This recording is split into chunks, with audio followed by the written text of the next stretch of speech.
बातम्या दररोज कानावर पडतात आणि मन सुन्न होते. मल्लम्मा देसाई या महिलेला धाकटी बहीण मानून सावित्री किताब देणाऱ्या, कल्याणाच्या सुभेदाराच्या, सौंदर्य संपन्न तरुण सुनेला मातेसमान मानणाऱ्या शिवरायांच्या विचारांची गरज आजच्या तरुणाईला आहे. गड आला, गड जिंकला यापेक्षाही तानाजी मालुसरेंसारखा शूरवीर गमावल्याच्या अतीव दुःख होणाऱ्या शिवरायांच्या भावभावनांची गरज आजच्या समाजाला आहे.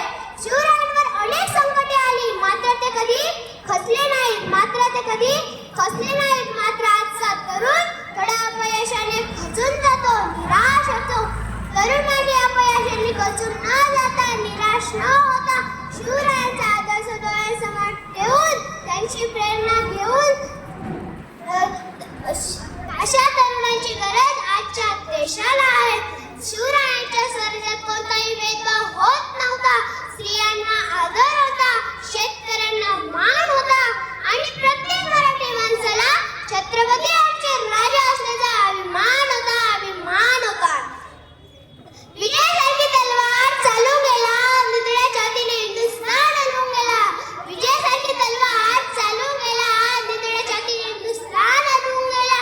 वाघ नखाने अफजल खानाचा कोथळा काढून गेला. हिंदुस्थानात असा एकच राजा होऊन गेला.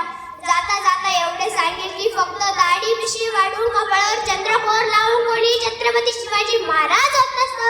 त्यापेक्षा शिवरायांचा आदर्श डोळ्यासमोर ठेवून, त्यांची प्रेरणा घेऊन जर आपण आदर्शवत जीवन जगलो तर शिवरायांचा मावळा नक्कीच जाऊ शकतो. एवढे बोलून मी माझी भाषण संपवितो.